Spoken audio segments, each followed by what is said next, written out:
Hello, I'm Paul. I'm Adam. And I'm Ben.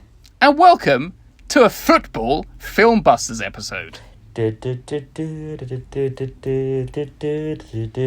Listen to this tune now. This is nostalgic as hell, that tune. You know what that tune is, Paul? Like nails going down a chalkboard. Adam, explain what that tune is to our foreign listeners. How the hell is you say it's nostalgic? The show is still on. It's still on every single Saturday and Sunday. It's not that music. It is that music. It's still the same theme tune. They have not changed. It's the Match of the Day theme tune. I haven't watched it in ages. I haven't watched Match of the Day in ages. You know, I don't watch English football. There was one of the better things about the pub shutting is you got home for Match of the Day. Disgusting. Filmbusters. This is going to be a delightful episode that we got for all you people, because for those of you who don't know, let's set our stall out from the beginning.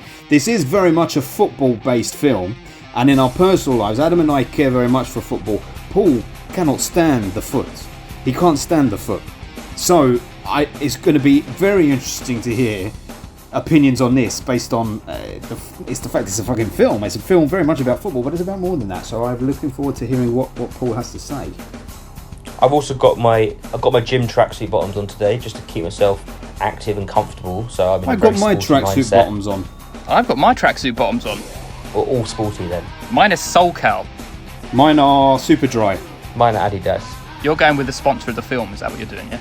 Oh, yes. Paul, what was Paul's make? Was it some knockoff? SoCal, never heard of it. Soul Cal. Mine are the high brands. You guys don't know about those. SoulCal, never heard of such. It's a Sports Direct brand, Paul. Oh, right. Well, it used to be sold at River Island and then they went to Sports Direct. This is toxic behaviour for someone who, I got these for a birthday present. Aww. Bless. To be fair, it hasn't been much effort for us to put on tracksuit bottoms for this because, surely we've all been living in tracksuit bottoms for the last 9 months for the most part. I normally have my shorts on, but you like your legs to be out all nice and airy. Yeah, but they're in the wash today, so I've put these on instead. You like the wind to whistle through your hairy legs. Yes, they are pretty hairy. He's a hairy man. He is? Yes. He's a beast. You're hairy on the legs too. Movember's still going on. Movember's Adam, going well. Why don't you plug what you're up to at the moment with that thing? Well, I'm doing Movember. It's going well. It's still there. It's actually coming quite thick. I've had to trim it a couple of times. It keeps going in the mouth, but that's another thing. I'm up to £200 now on it. I went for 100. Wow. Yeah. Yes. Wow. Yes. So wow. I went for 100. I've left for 200. The link is in my bio on Twitter if you want to donate yourselves. But don't worry. Beautiful plug. It was a beautiful plug. We're also doing our own charity initiative as well, aren't we, boys? Yes. Well, very good segue. Yeah, exactly. Lovely. That's what I'm here for. We've got a lovely Christmas merchandise thing that we're doing at the moment. Yeah. 100% of the profit goes to Alzheimer's Society. We feel very strongly about this charity, so yes. If you want to get a nice little t-shirt, but please don't buy the red one because it's fucking with my colour blindness. And let Paul even say what the hell we're selling here. People are like, what is it? If you are not colourblind and moaning about being colourblind, then you might want to head over. That's not very well known. That's a disability, Paul. You need to treat them with respect. I said that so quickly. You did. Head over to our website, www.filmbusterspod.co.uk. We have a little advertisement on the home. A little advertisement on the homepage. Where you can go over to the website where we've got some lovely t-shirts you can buy. Proceeds go to Alzheimer's Society. It's a beautiful design as well. I did it myself, so obviously it is very beautiful. Yes. What's the design? It's us busting a Christmas tree. Monster it is. Evil Christmas tree. Not just a normal happy tree, it's an evil tree. Very evil. Oh, baby. Ben's got the cigarette in the mouth, like Dan Aykroyd. I do. It means a lot to me that you put that cigarette in my mouth because it means so much to me. It shows you're a very attentive listener. I am. Go check it out. Lots of effort from Paulie designing that thing. It's turned out wonderfully. I've got mine ready for Christmas Day. You better have yours. I've got mine ready for Christmas Day. You better have yours. I haven't actually got my one yet, but I will buy it in due time. He doesn't give to charity. I'm growing the moustache to the charities. Moustache. Are you going to shave it off 1st of December, Adam? I'm kind of warming to it, you know. A single mustachio never looks good. You have to be a certain type of man to carry off a single mustachio, and you're not that man either. I know. I said to my friends, if everybody gives an extra £10 to my Movember, I will dye it red and green for the first week of December for Christmas. Jesus Christ. That's a tempt one. Oh, boy. You could raise some serious money if you were serious about that. But you'd have to dye it for longer than 1 week.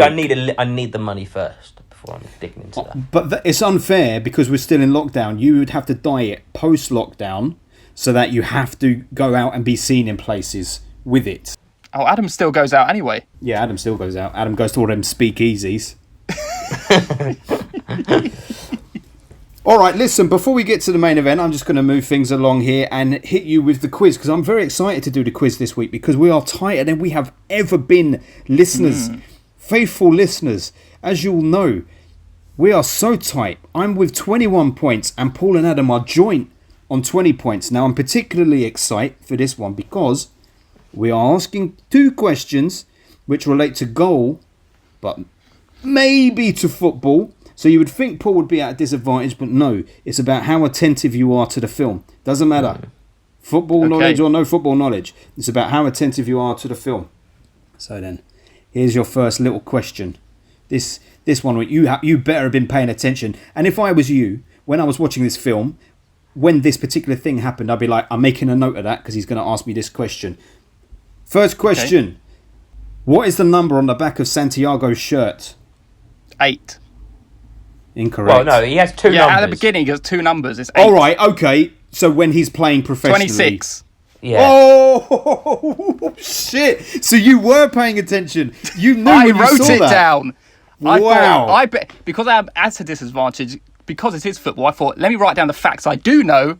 Yeah. And I wrote those down. I was literally about to say it, by the way. So but what is wrong with you? Because rather than just shout out 26 when he shouted out 8, you went, there's 2 numbers, and then you let him guess the second number. Well, no, because I was questioning your question. I didn't really hear his number 8 in that process. You snooze, you lose. See, I was not even letting you question it. I was like, let me just say 1, and then I'll just say the other. Well, technically, you said he was wrong, so he shouldn't have been allowed to answer the question because it should be my turn because he's jumped in. Do you think I was talking about the fucking number that he wore for like 2 minutes at the beginning? He jumped in with the wrong answer. That's him frozen out, surely. Well, he technically had an 8 on the back of his shirt. That is an answer to the question. Oh, see, I have to think about what I do here now. Okay, I've got a backup question. We're resetting. It's fair point. Oh, it's this fair is not point. Fair. I'll take that point from you. No, okay, that's fair enough. You did shout out the wrong answer, and even though you may have... The question was wrong. You should have clarified before you answered then. You should have said which number. Which I asked, because there's 2.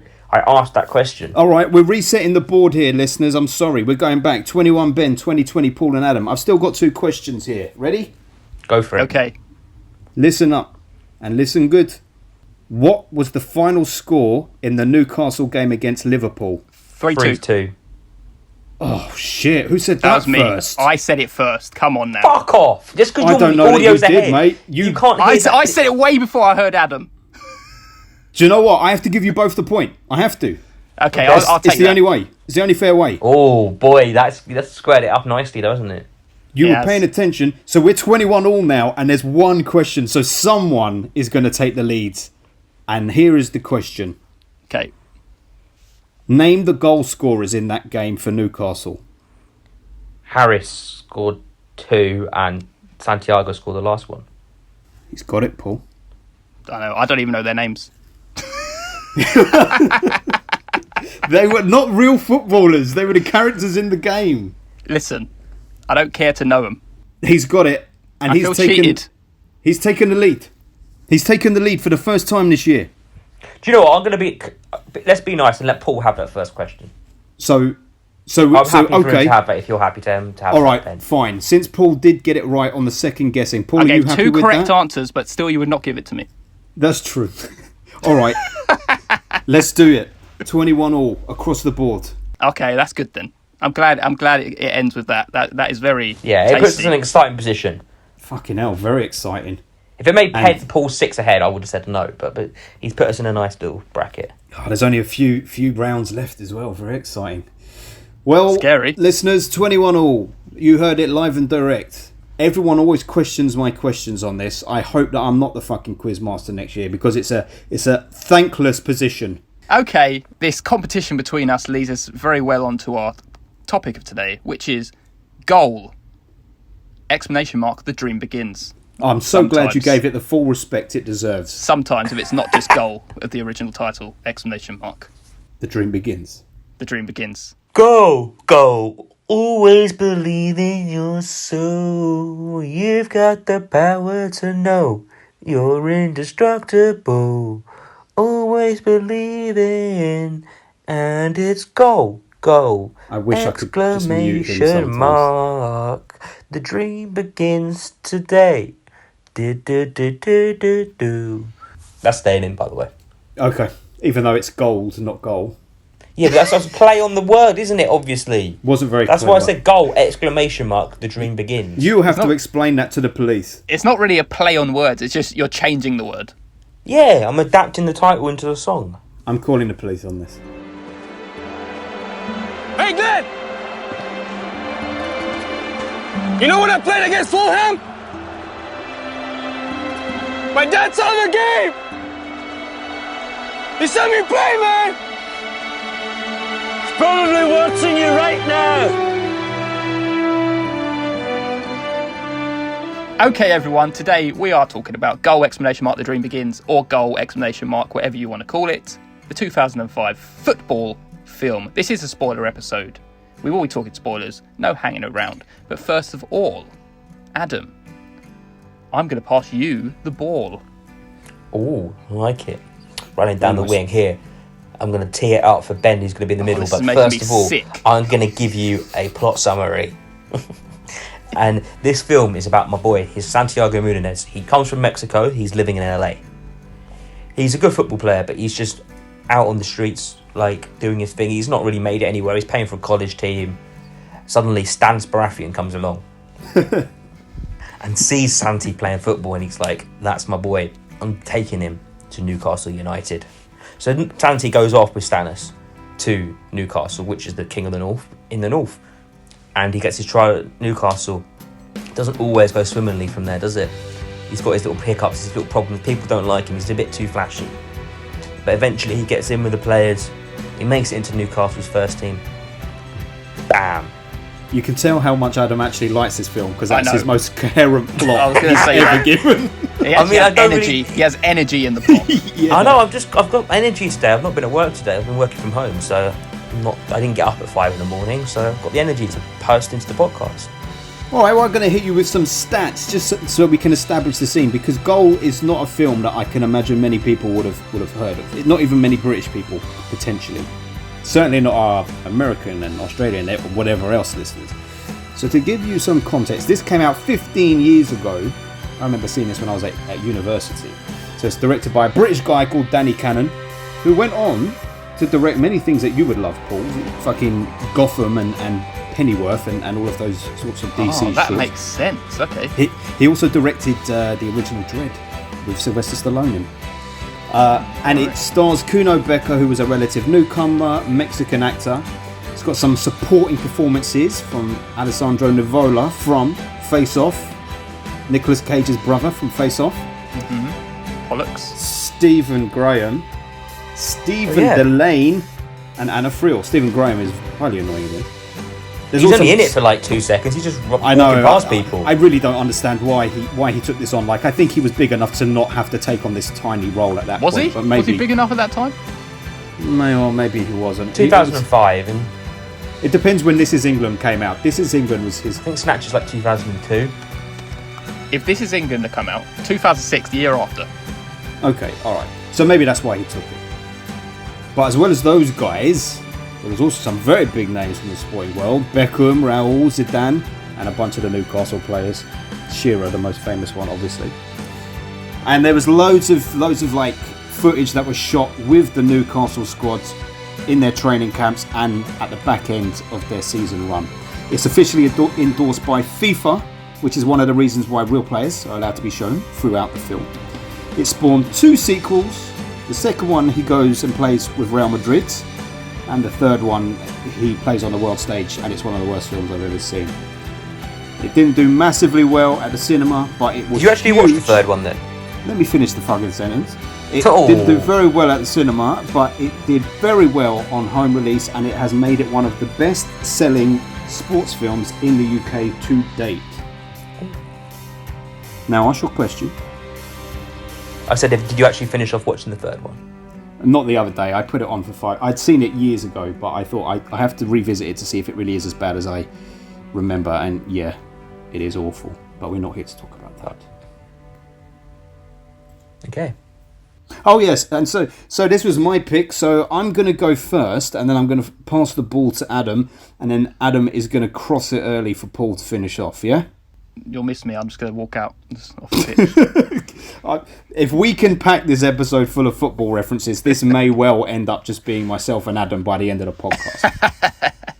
All right, so very quickly, as I said, I watched this film back in 2005 when I was at uni. I was mad for Real Madrid, mad for Real Madrid at the time particularly.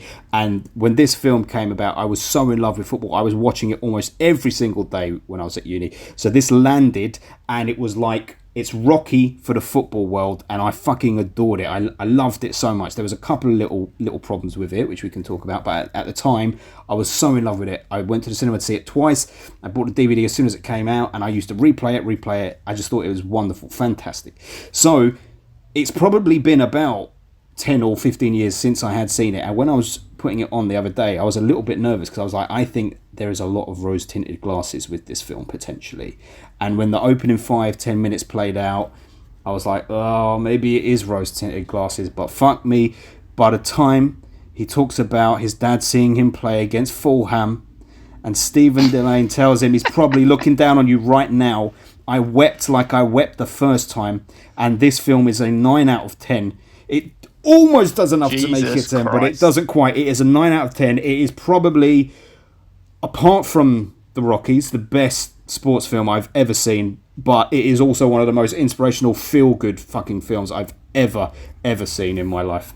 I loves it. 9 out of 10. Oh my god. Oh boy. You can never say something about Marvel to me ever again. Or DC. Well, look at the, see? This is my Marvel then, and exactly. We're getting a little insight into the fact that Paul clearly does not feel this way. Go on, Adam.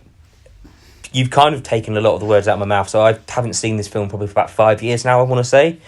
I always remembered I loved it. Like back in the day, like you said, I used to watch it quite a bit.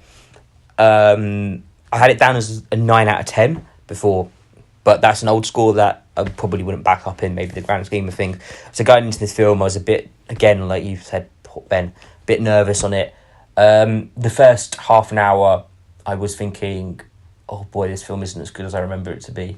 There's so many little bad bits in the film, but then there's a second half of that film, and it kicks it in that gear. And again, at the end of the film, I did cry as well. Then I had those tears running down my cheeks. Oh boy, it got me. Cry in this film. And even it happened before as well. Like 20 minutes before that scene happened, I just kind of remembered it, and I know. Like, and I do love this film. It's not the best film ever made, but boy, it's got a lot of heart and a lot of just cheesy moments in it. It's like a chip flick, but I like for boys that you kind of just love, and I'm that is a perfect way of describing it. And it's a 9 out of 10 as well. Look at it's still that 9 out of 10. It's still great. It's brilliant. The tears, the fact that you're talking about the tears, I'm so glad you did, because I thought this must be an anomaly for me. That I was crying at a couple of other moments, even before it got to the ending. Or not crying, I had tears in my eyes because of the emotion of his journey. Yeah. Paul is a robot. Let's hear what this robot's got to say, man. See, this just makes sense because looking at like Avengers Endgame, I cried at that film, and it just shows you where your passions lie, doesn't it? Hollywood manipulation made you cry. Oh, and this is football manipulation. Boy, this did in one film, in an hour and a half, what Marvel did in 30 films. Not even in 30. Don't even go there. This is okay. Let me just talk about what I think. Okay, so everyone knows how I feel about this film, and how I feel about football. Sorry, you've made me lose my words. I'm just so speechless about how high this film is going to be on our list. So obviously the logical choice for these boys would be to make me watch a film revolving around this horrible sport. But terrible. It was all right. I knew you would think so. I enjoyed the film on a base level emotionally, and I did like it as far as my hatred of some of the people who play it and support it would let me. But my struggle with sport-related films is how I feel it lacks the ability to surprise me. So regardless of whether I'm like pumped for them winning at the last minute or maybe even like losing in some cases, aka Rocky, it is hard to get me truly excited for like the long run of a film. And of course it had its moments that enraged me due to my starts on the subject matter, and it actually does do a great job of showing a snapshot of why I don't like it as well. But overall, it's a very fair 7 out of 10. Wow, I thought you could. That's nice. I would have accepted anything over like a 6. I'd have gone, okay, that's fair from you, Paul. Yeah, so a 7. I thought it was fine. Because in the deep down, and I'm going to get this, in the deep down part of this film, it's not a very well made film. Like, there are some very cheesy moments. There's some bits of poor acting in it. There's like all of those kind of, yeah, you've got to take liberties with it. You've got to push them aside and just enjoy it for what it is. So, if anything, I'm surprised it's standed up so well for someone who doesn't like football on that side of it. Yeah. If anything, it's this moment that should make both of you realise what Marvel and DC does for me, because that is my passion, right? And you've got a passion for football, and it makes sense you'd get emotionally attached to this film because it's the feel of the game and like the emotion of the crowd and blah blah blah blah. It doesn't do it for me, so I didn't go with it. So the issue that I have, I'm going to say there's something different between 40,000 people cheering and celebrating with it and bringing that emotion, everybody celebrating. When that's what it does with football. It's the crowd. It's you're there togetherness. I don't think that's the same with superhero. I think it is completely different to the superhero films. It's a standalone film. It's one, bam, done. This is it. You just don't get it. No. We'll talk about that in a second. Adam is right with his point there. Like, so you need people to cheer to understand how to like something. No. But it's because like, you're there. It's You're like celebrating as a communal collective, thing. and that's when the emotion comes from. So it's like mob mentality. So like when people riled up like a big crowd, and they all get all violent and stuff, and like beat each other. No. But it's like No. Listen, what it's like this is what a Marvel movie is like. It's like I'll pay £100 to go and see Liam Gallagher at the O2, and I'll stand in the arena at the back by myself while he performs. Oh, that's good. Liam Gallagher's playing. Yeah, that's really good. That's you saying that there's not a community watching the film together enjoying it. Or I'll go with a whole crowd who want to be there, who sing the songs and elevates the live experience. It's the reason why you go to a gig for that communal experience. With football, it's like that communal experience that there is. And it's instant as well, Paul. It's instant. Like you've got, yuck. There's people in the cinema laughing. Like that is quite good when you want to watch a superhero film and you're in the cinema and everyone's cheering and whatever. Yes, it's a little bit annoying maybe if you're not loving it as much as they are, but that is good. But when you're at football, you've got it's another level. It's not 30 people, it's 45,000 people. And also the beautiful thing about football is it can happen in the last second. Like that game showed, obviously it's a dramatisation of a game, but down to that last second, and it is 40,000 people celebrating and 5,000 people have absolutely just been destroyed in that one stadium.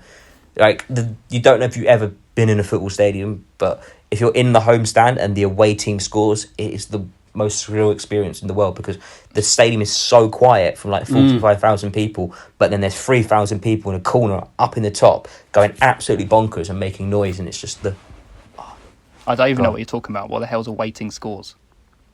Away team scores. Away team scores. Yeah, the team who are playing away from home. So they're waiting to find out what the scores are. Yeah. Right. Give a fuck. No, but anyway, so I'm really upset you don't. We ain't here to talk about why Paul should like football, but because that's a different thing. But what I think you're wrong on, Paul, is comparing is not that what I think you're wrong on, but what I think doesn't make sense is you say you know how these films are going to turn out. That's exactly how I feel about the superhero films, where you know that never, and it's never happened, never in the history of superhero films has the villain won, the hero lost. Sorry, so Infinity War, yeah? Because it's but it's part one and two, mate. Don't be stupid. And sorry, in the next game, the football you can win. No. Or you can lose. Yeah, but if you've got a definitive end of you've lost that tournament. That is completely over. You're not coming back from that. Playing a game of football is the same thing every time, right? Watching a film, a superhero film, so many things can happen in that time space. Doesn't matter whether you win or lose in at a the end. football game. And the thing is, someone could trip someone up. All unscripted, mate. And listen, I'm not comparing it to football the game. I'm comparing it to sports movies generally. Listen, right? I was giving you a pathway to understanding me, and you're just totally throwing it back in my face. Because the superhero it is movies different to superheroes. Don't hold up. I can get the idea. Maybe it's a guilty pleasure, but the film itself, apart from that, they're completely different. I would never understand football like you would never understand my love for comic book films. No, I can understand. I do understand your love for comic book films. I don't tell you you're wrong for liking them. I personally, they are just not to my taste at all because it's the same story 40 times over. Come on, and say about football as well. Yeah, you can, and that's why I'm not trying to say that Goal 2 and Goal 3 are good. They're not. I'm saying this one is really good. Just like you should be able to be discerning and say it's the first one to do it, and then this one superhero film was good, or these ones are good. But I do that though. You still watch them all and own them all. So you still watch every football game? Yeah, because the football games are unscripted, Paul. That's the difference, boy. Well, you can never, superhero films are scripted by professionals. Well, you're talking about football as a sport, this not is about unscripted by some ruffian thugs. You're talking about football as a whole, not. And you're just talking about comic book movie as a whole. Are you putting football to sport? Are you putting Black Panther into superhero films? That's one good one. You said you still watch every football game because every football game is different. That is the thing, but not every football film is different. Like I'll give you that point. Maybe I haven't watched many football films. I think I've watched this. Bend It Like Beckham, maybe. Yeah, and look, Bend It Like Beckham was very different. It was gender bending for that fucking film 25 years ago. Well, there's always good films, and there's always bad films. And I thought this film was fine. Yes, and I'm glad you accepted that. But you'll never make me like football. You just don't get it. I just think there is a certain hypocrisy in what you're saying about the reason you don't like a film like this and sports films, and then you say, but I love superhero films. Like, if you were like, superhero films are fine, then I could totally get what you're saying. But the fact that you love superhero films, it makes no sense. Because, as I've said time and time again, that's exactly the formula they follow. Oh, here comes the new villain.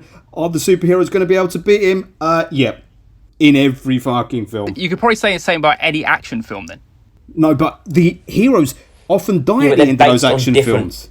Yeah. You've got different scenarios within an action film. They're not like... Oh, come on. You don't have different scenarios in a superhero film. But they're all superhero films at a core, almost. I don't know. It's a bit... I'm trying to work a way to say this, but it's like they're not all like Die Hard. They're not all based in a tower block. They're different types of action films, and you can bring in different characters. Like, I don't know.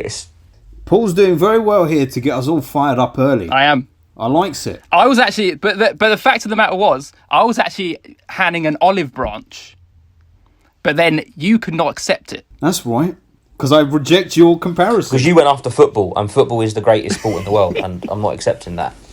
I can get you out of football Batman's films. The greatest ever written character in the world. But boy, you saying that every single football game is the same is the most stupid sentence ever. And you saying every comic book superhero film is the same. You can't make that comparison. There's a difference. There's a difference, boy. They are unscripted. The passion, the seconds. No one knows what's going to happen. You've got the underdog stories where they're completely like... When I watch a football game, I'm like, it's the same. It really doesn't do. But that's because you've got no stakes. You've got no skin in the game. If Leicester won the Premiership, for fuck's sake, that's a 5,000 to 1 outsider won the Premiership. If there was a football team called Batman, or if you heard DC... They got Valencia. If Valencia you heard got the Batman DC logo. universe were going to play the Marvel universe in a football game, I wouldn't watch it, mate.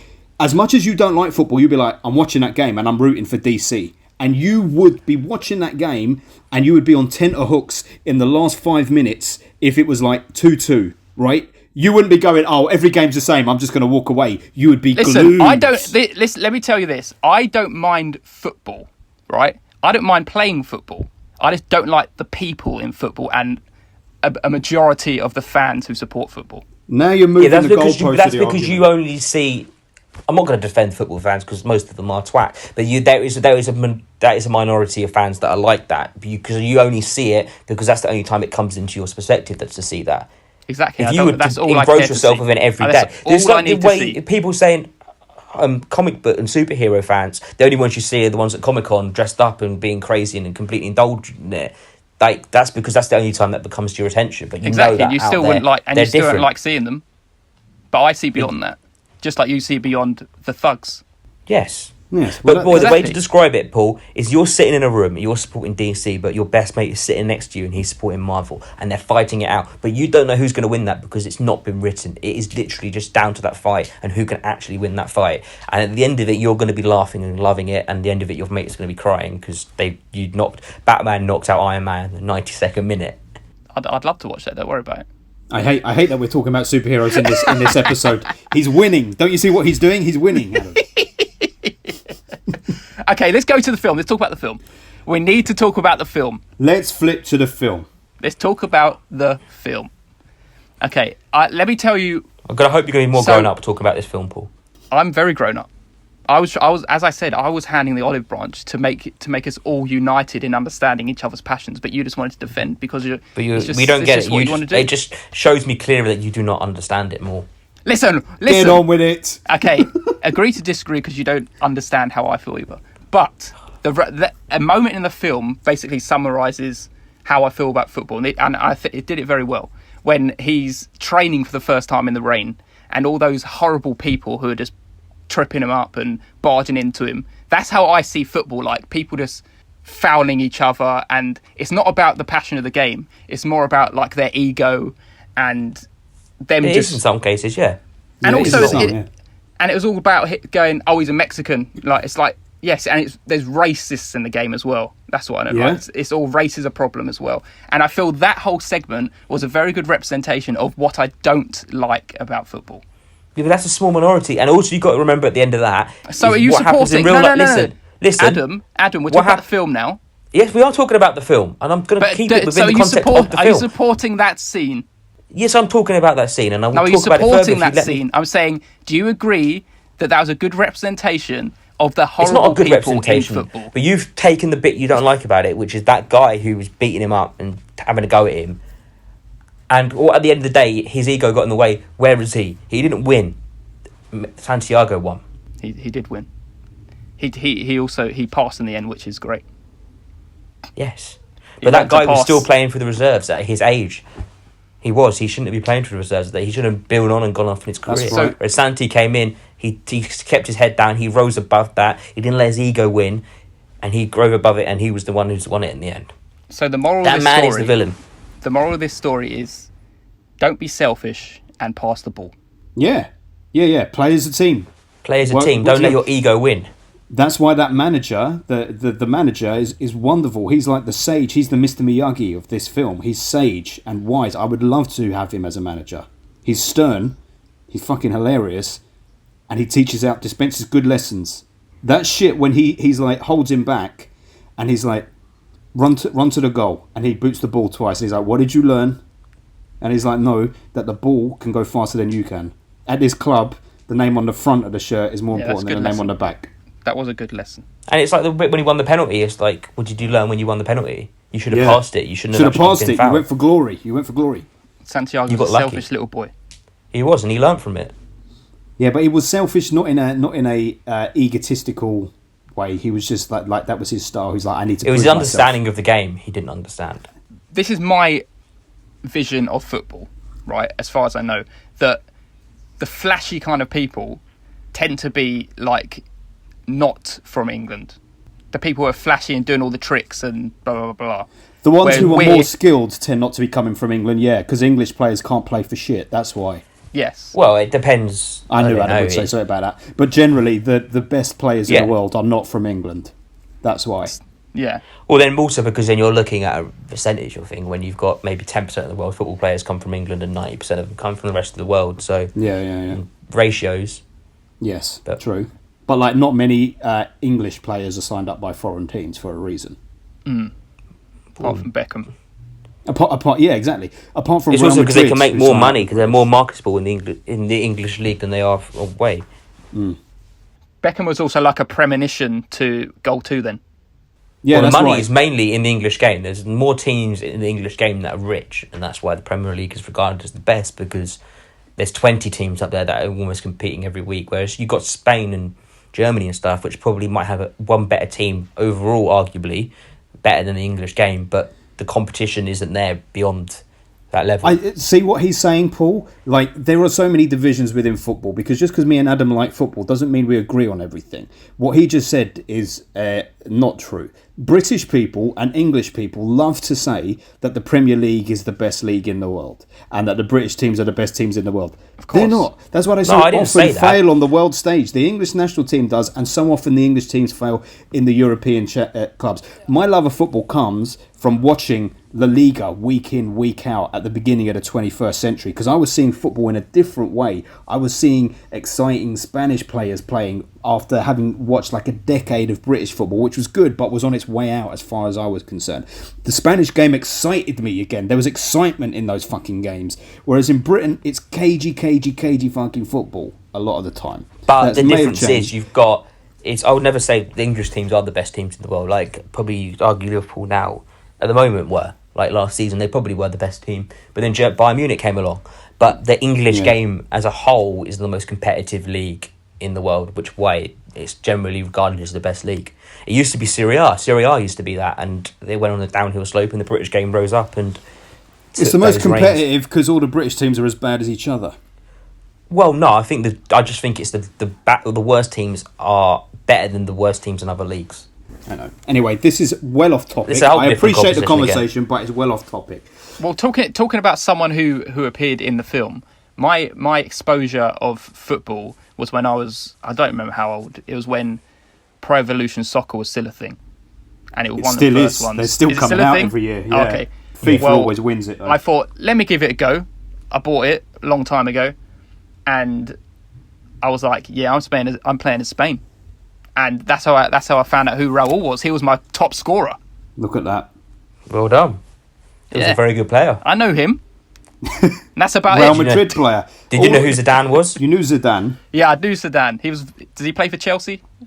He played for Real Madrid. Played for Real Madrid. Never Chelsea? And now he's the coach. No, he never played for Who's Chelsea. another person with a Z name who plays for Chelsea? Zola. That's probably it. Yeah, Zola 25 years ago. I used to love Zola. Little Italian wizard. See, anything about 25 years ago is my exposure of football players. Yeah, he left Chelsea in 2004? I just remember my mate having a poster of him on the wall.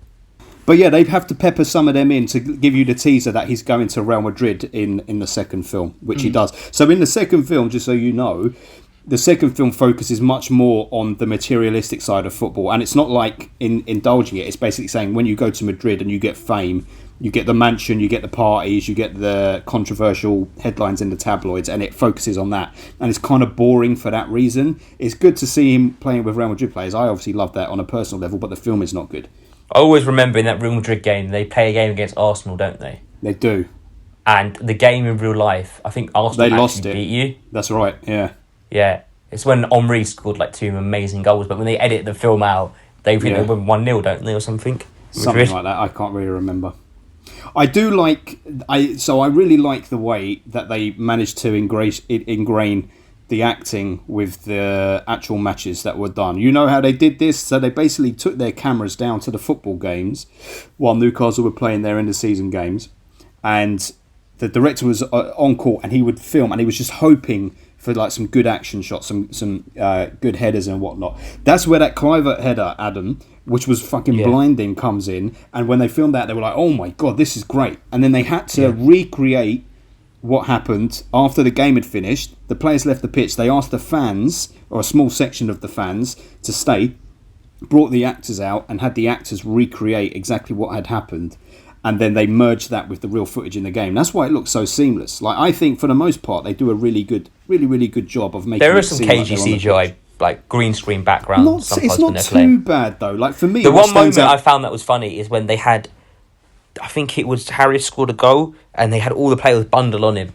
Oh no! It was actually when the actor playing Gerrard scores, and then it's so blatantly not Gerrard when they all jump on and top everyone of jumps other. on top of a player, and it's just loads of players celebrating, but they're all obviously just actors. Yeah. It's true. But I think, given the circumstance, like, how else are you going to do it better? No, you can't. They're filming on the fly. I think they did very, very well. So in this film, is that game related to a real game in real life? Or Yeah, is all those games happened, but the stakes weren't the same. Like, I mean, one of those games. Newcastle have never qualified for the Champions League. No. Right. And Newcastle were only a big club once, and that was in, like, 94.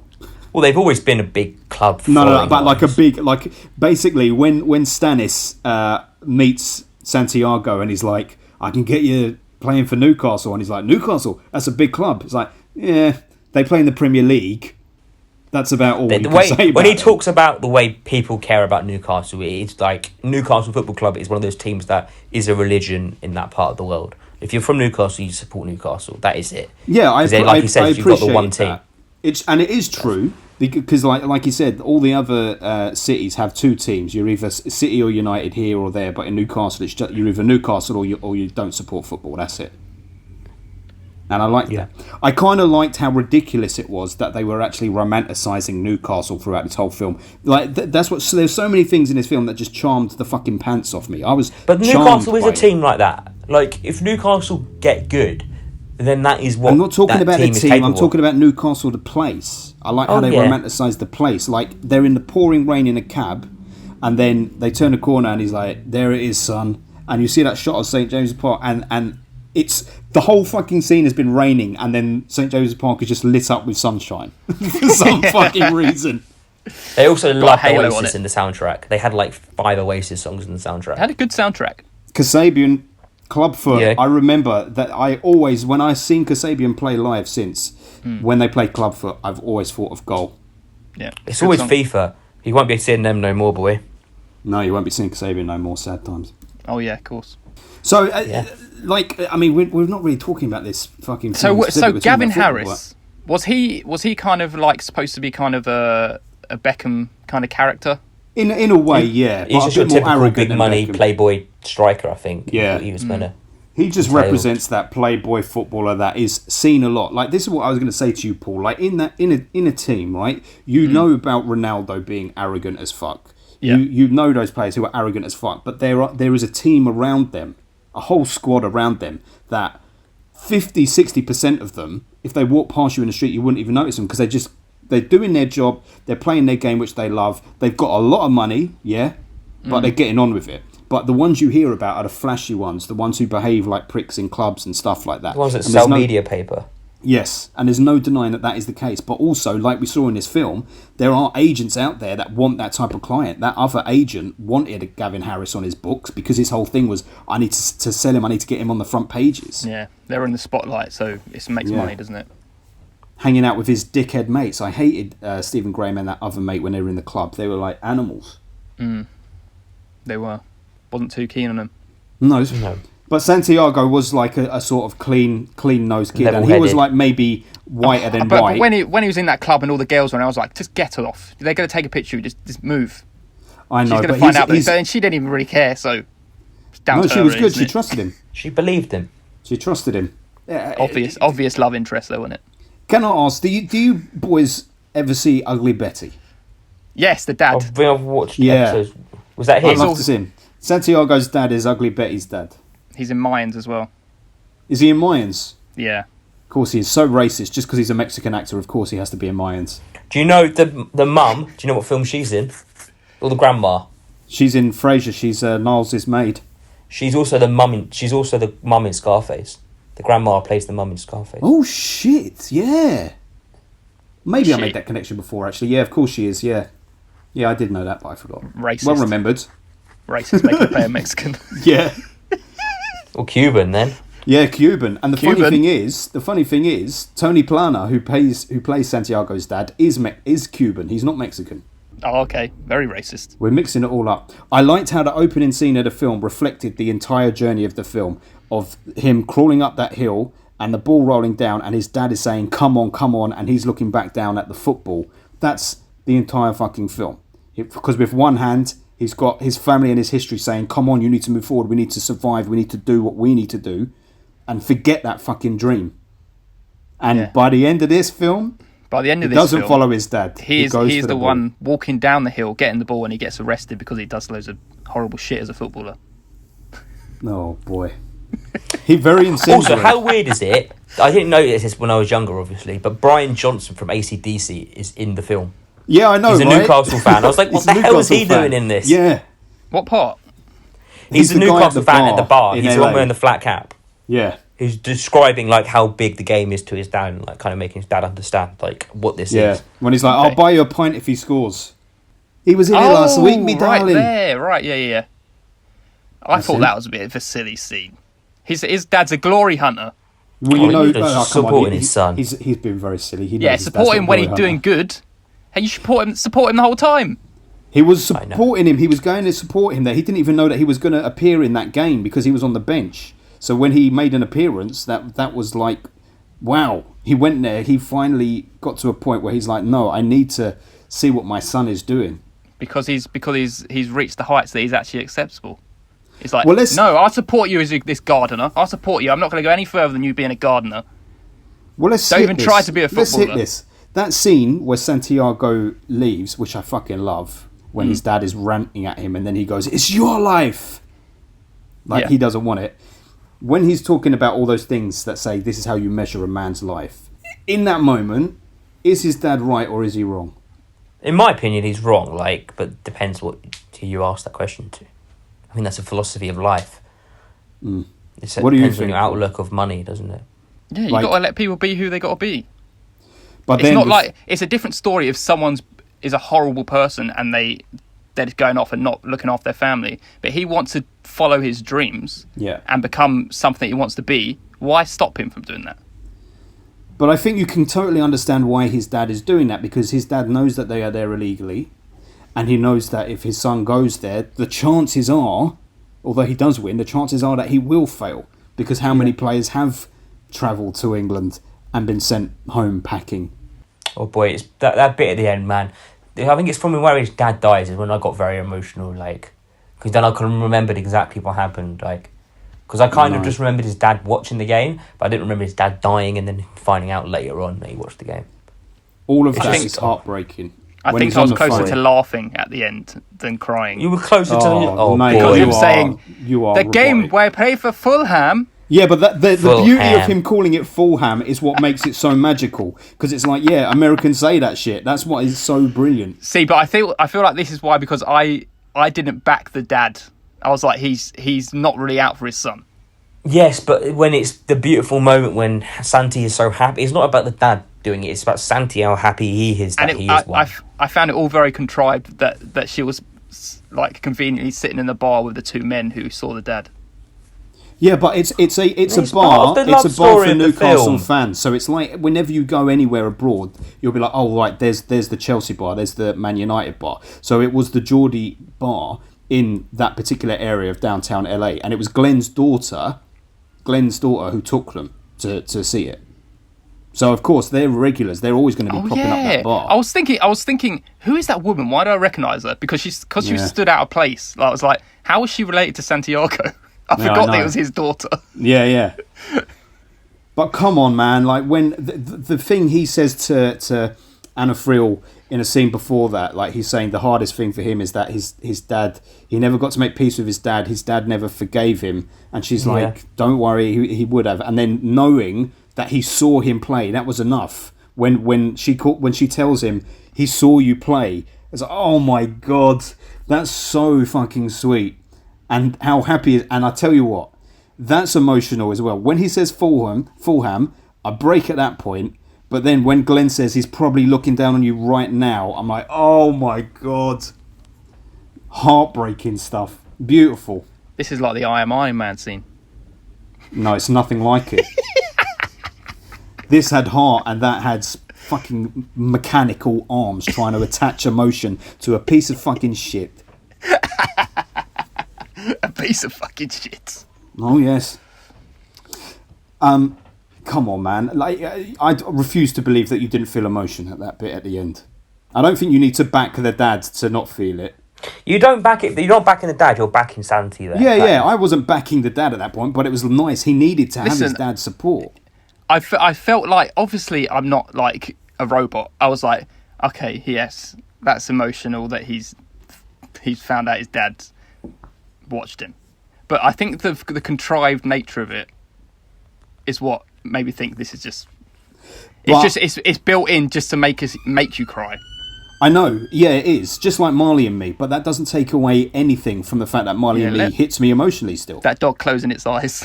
Yeah, exactly. That is Hollywood pulling all the strings, and if it's done well, then why not? With Goal, like, I'm not denying that this is cheesy as fuck. Adam said it in his review. There's loads of cheesy bits in it, but it's like, yeah, there are, but that's not necessarily a bad thing, because in this kind of film, it works. If this was a gritty look at what it took to become a footballer, like, that would be probably a bit less interesting. It's the fact that it is so optimistic and hopeful. Like, I reckon you could show this to kids even now, despite the fact that the teams are a bit dated. You could probably show this to 9-10-year-old kids right now, and they would enjoy it just as much. You could sit down and watch this as a family, and everyone enjoy it. I think. I don't think you need to be a big football fan to feel it, and I don't think you need to be sitting down with like really critical glasses, as Kate says, pushing your glasses up, saying, "Oh well, this shouldn't have played out like that." I think it works. The cheesiness works in its favour for the whole thing. As I said, I gave it a 7 out of 10. That is a good score. I enjoyed it. I'm very impressed that you did. It is a good score. Yeah, it is. I'm impressed.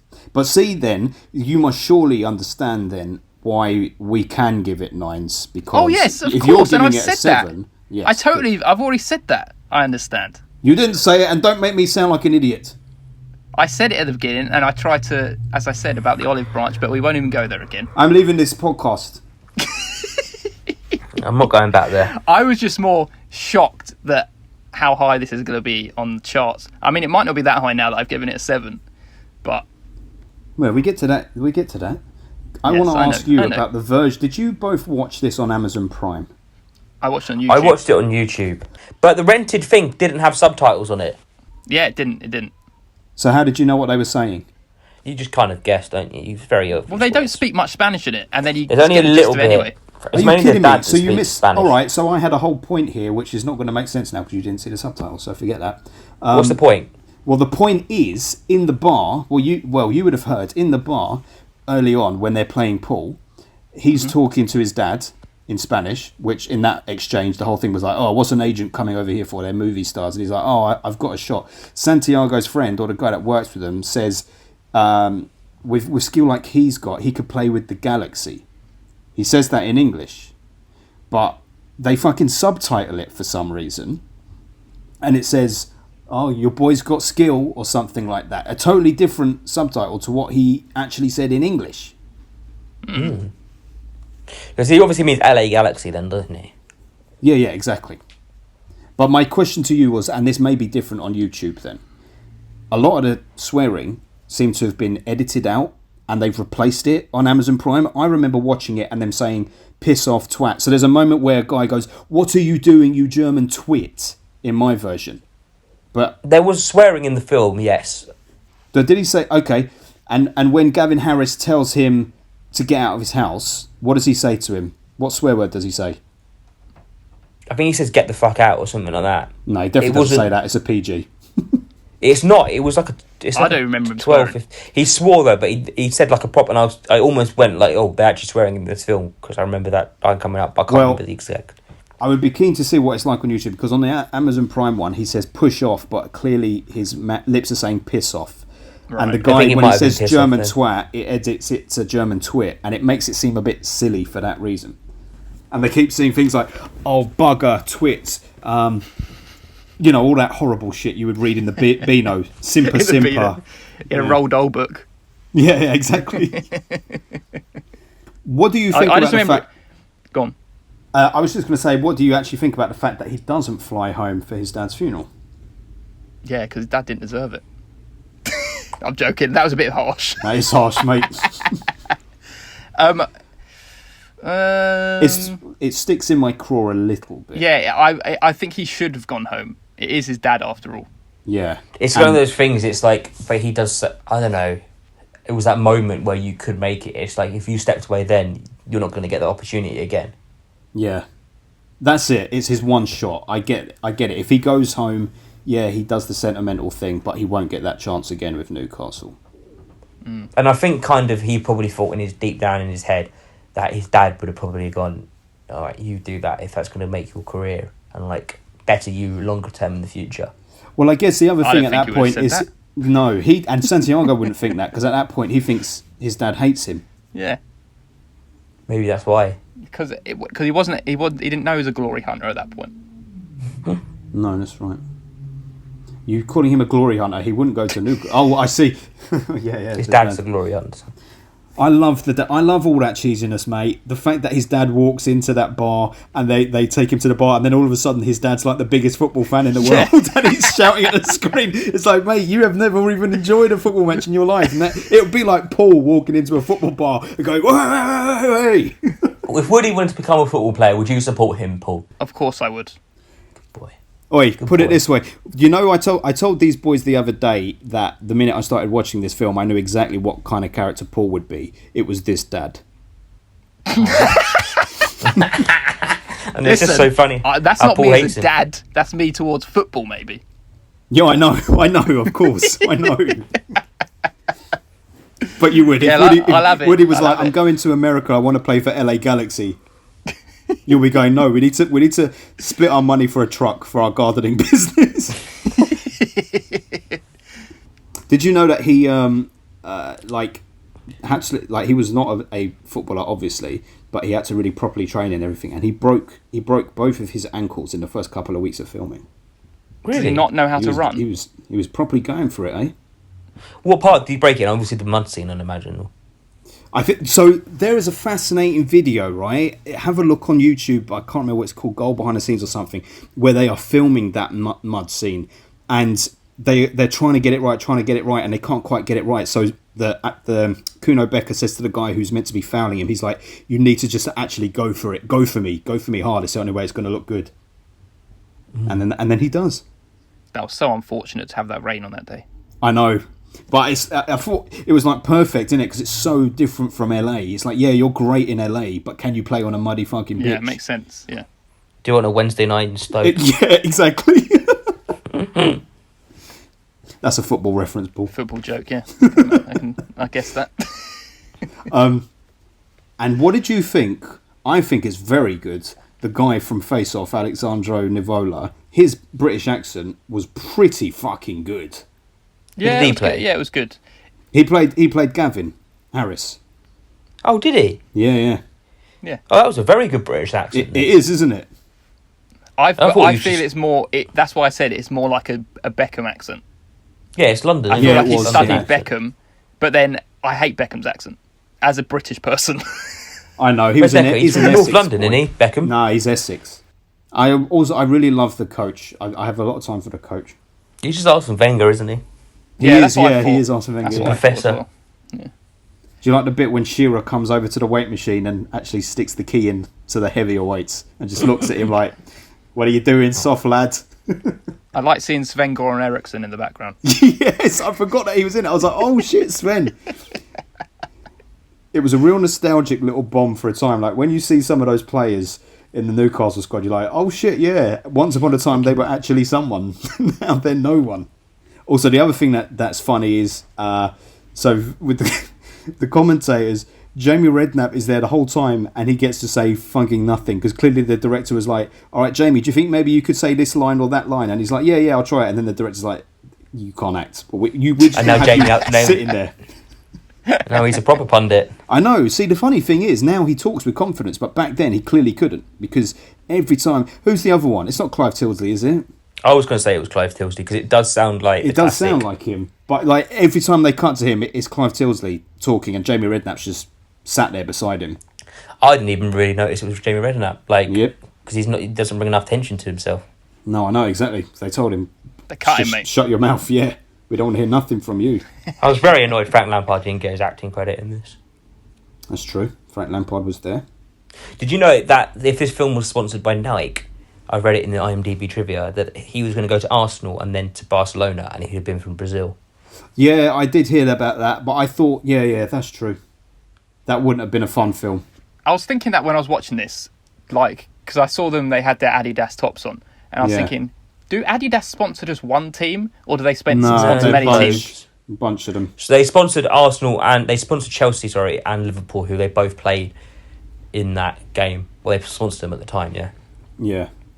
Interesting. Because like the thing that's different, I guess, about that with like Adidas, Nike, or whatever, they're far too big to offer exclusivity to one team. That's why then the teams will just have that whatever they want on the front. But it's weird if you watch the NBA or you watch NFL, the whole league is made by one kit. So Nike will make all the kits for the NFL, for example. Is it? And Adidas make all the kits for the MLS. Every team is with Adidas. They get like a league contract rather than a team contract. So like Northern Rock, is that like the sole sponsor? They're a bank, aren't they? Northern Rock, were they a bank? Yeah, maybe. I think they were. But anyway, yes, they would only have been sponsoring Newcastle. Yeah. Nobody else. Well, they might have sponsored some other teams, but it depends on the size of the company. But yeah, not on that season though, right? Well, like Fly Emirates sponsored. They sponsor Real Madrid, AC Milan, and Arsenal all at the same time. And there's 2 Premier League teams, Everton and Villa, are both sponsored by Kazoo, wherever it is, the car company. Well, What's the car that turns up out the back of a van? Yeah. They sponsor 2 Premier League teams at the moment, which is a bit weird. You normally only get one in the league, not... Well, anyway, in a nutshell, Paul is not interested in seeing the rest of the journey. No, I would I never don't watch blame the rest him. of the journey. No. I don't blame you, and I've seen them because they're not worth it. I hate seeing that front cover of Goal 3 as well. Doesn't look any good. Yeah, but trust me, the content is just as bad as that because it is all green screen. It's so horrible. It's just horrendous, mate. This is a masterpiece by comparison. I don't think you should be too harsh on the CGI, Adam. I think they did a very good job considering. In this film, CGI. Yeah, in this film. I'd say they did a decent job because I didn't notice anything. There was some shady moments, and then there was some... That's what I'm saying. The filmmaking as a whole, there was some shady moments with it, like... Now, Paul, you're going to have to indulge me here a second, but there will be something you'll like in what I'm about to say. Go for it. So, Adam, I'm just doing a little thingy with Adam here. So, the actor who played Santiago at the time, so in 2005, was asked if he could pick a dream team of players, who would he have in his squad from all time, but obviously only up to 2005. So, you want to hear who he picked? Yeah. All right. So, in goal, he had Khan. Okay. At left back, he had Ashley Cole. In the middle, Beckenbauer and Nesta. And at right back, he said, I'll have my grandma, because he's a little cutie like that. He wanted his grandma. He said, you need a bit of strength. Over Roberto Carlos. Yeah, Carlos didn't get a look in. Defensive midfielder, you want to give it a shot? Defensive midfielder? Gattuso. Vieira. Okay, Vieira, yeah.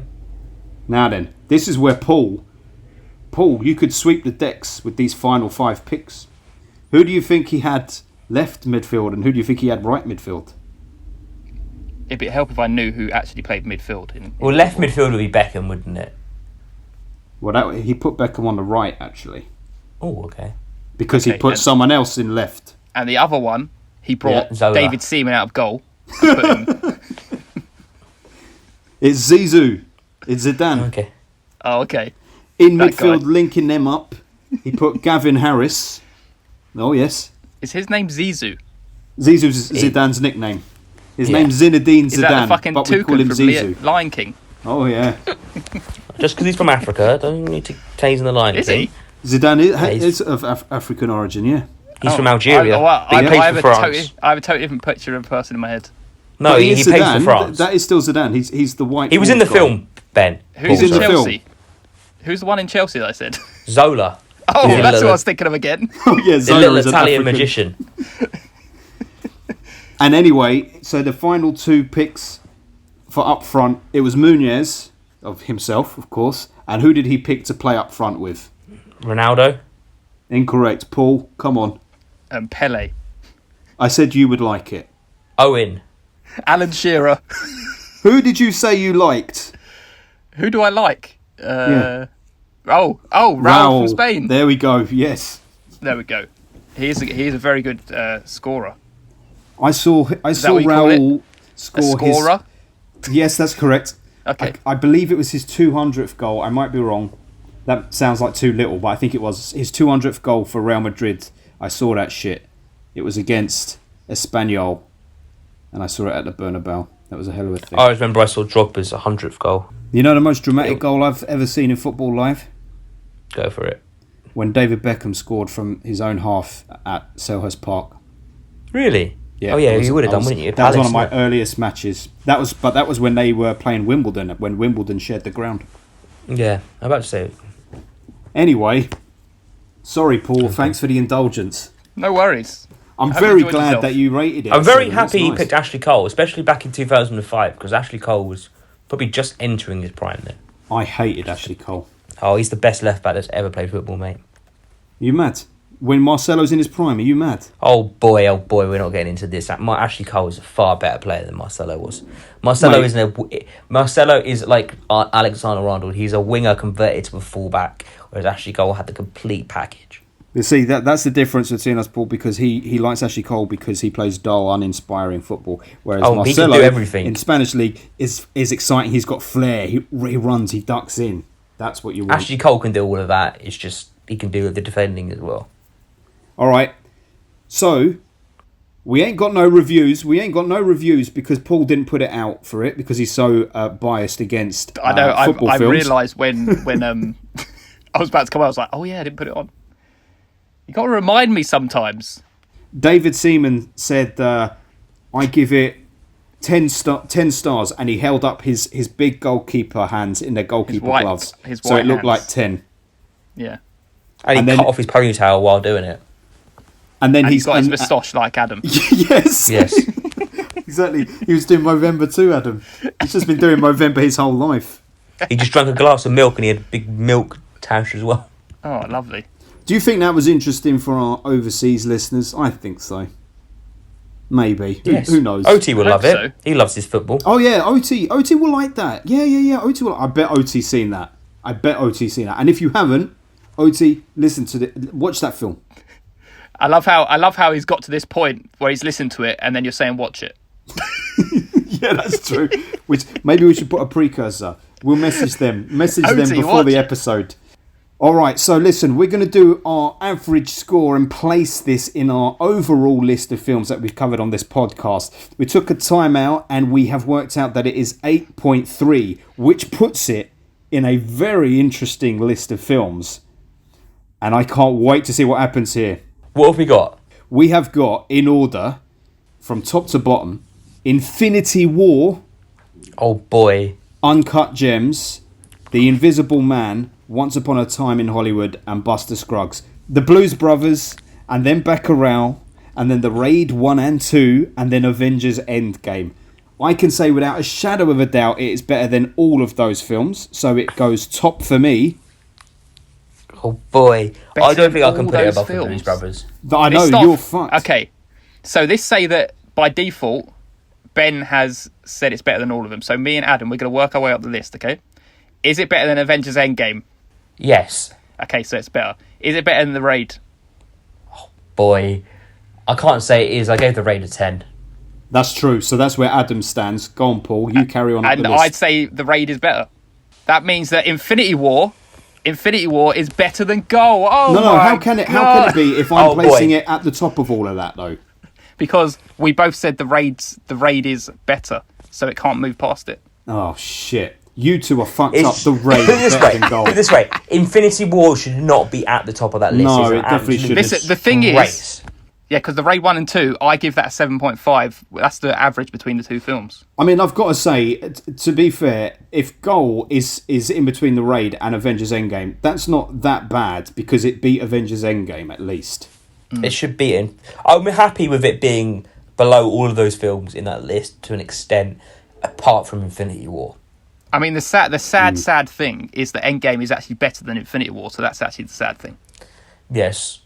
No. And that is actually Ben's fault for lowering Endgame and not in lowering Infinity War. Well, what can I say? They're all as bad as each other. Maybe we should include Endgame and Infinity War as one whole and put them in the bin. No, because they're separate. They're separate reviews. In the bin. Okay, let me just look at what did Adam rate Endgame, and let me just look at this. Okay, ready? I mean, I gave them both an Endgame. 8. You gave it an 8, Adam. Oh, that means you really like it. Okay, and then Terrible. Infinity War. You gave it. Oh, you gave Infinity War a 9. Oh my God! You're gonna put it in the bin. It's the Yeah. same score as Gold. But boy, what's my Infinity War score now? Well, it's too late, mate. Sorry. You shouldn't have loved it so much back I was then. an idiot back then. He's grown. He's gotten older. Like Santiago, he matured. Now he knows how to pass the ball rather than go for glory. And he knows that it's a I give team Infinity thing. War an 8 nowadays. Should be less That's still than that. a good Should be score, less than mate. that. I know, that's far I mean, too they're high not for my bad. liking. Those two aren't that bad, considering the rest of them. You're being too rich for my blood with that talk.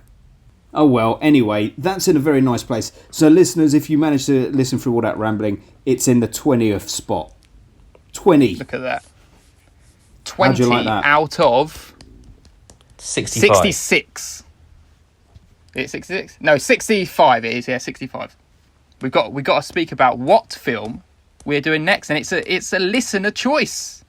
Oh, it is, isn't it? What one? Yeah. Our Twitter followers sent in all the films they wanted us to review on the podcast, and we narrowed it down to 4 films, and they were Velociraptor Pasta.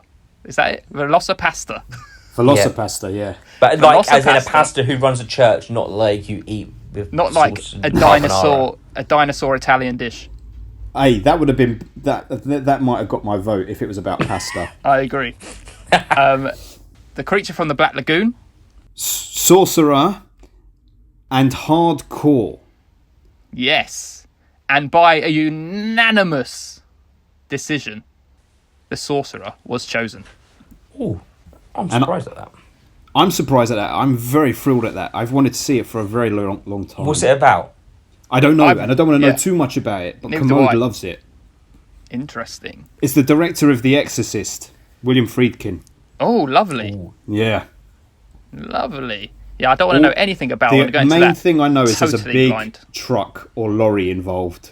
So that's what we're doing next. Yes, after Sorcerer, we will be doing a lovely featured episode with Verbal Diorama, M from Verbal Diorama, and we'll be doing Crimson Peak. I've never seen it, so very interested to see what that is about. Right, so very exciting things ahead. So shall I just go on to the socials? Yes. Okay, so you can get in touch with us at FilmbustersPod on Twitter and Instagram. You should also go to our website, www.filmbusterspod.co.uk. All our podcast episodes are on there, as well as reviews from us and our in-house critics. You And can a get link us to our on Alzheimer's personal t-shirts. account. Yes, and our Alzheimer's special Christmas t-shirts are on there. And jumpers so and toddler get wear. over there, Go and support donate them. some money, support the Alzheimer's Society, and then you can also get in touch with us on Twitter, on our personal accounts. I am at Filmbusters, Santiago's dad. I'm at Filmbusters Adam. I'm at Filmbusters Ben. Now you feel silly, Paul. Anyway, I'm stopping the recording. Wait, Adam, we haven't finished it. Adam, Wait, what? We got to do? there's one more thing. You know the Okay. game against Fulham? Yeah? My dad saw me play. He saw me play, man. And he's watching you today, isn't it? Oh, that's really so much emotion in that. Anyway, I'm stopping my recording. Two.